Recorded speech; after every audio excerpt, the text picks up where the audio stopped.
was the biggest bang in your career? Like, what was the highlight so far in your career? I did a record on a group that was from the UK. Mm-hmm. They were signed to a label, and the manager is the same guy that put Jay-Z on in the game. So Jay-Z was on the record over there, and it was number 1 in 13 countries, and number 2 on another chart in 13 countries. So like to see my record like ahead of Beyoncé and all these different people, you know, even though it was over there. Name of the record? I Went to For Myself. Okay. There were 3 white guys and one brother, but they all spoke like Billy.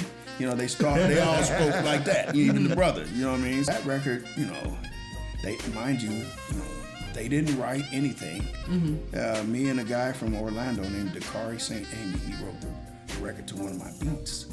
And my publishing company placed that song, actually. So they fly over from UK, and we meet in New York at Quad Studios, the same studio that Tupac got shot in.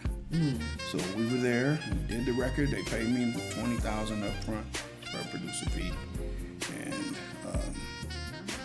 we did the record, and they paid for the mix of the record, and they paid for the mastering of the record. And after all that was done, they took me in a room, we sat and we talked. He said, "So Billy, we know that none of us have written anything for the record, but would you be willing to, you know, kind of split the pie a little bit there for," you know what I'm saying? In other words, like they wanted to know, was I willing to share, even though they hadn't done nothing to it. Now, I remember my days of sitting down with L.A. Reid and friends of mine that was close to him. And when L.A. would ask you a question, my niggas up under the table just tapping my foot like, Billy, don't say the wrong shit. Because I'm a tourist and I speak it, you know what I mean?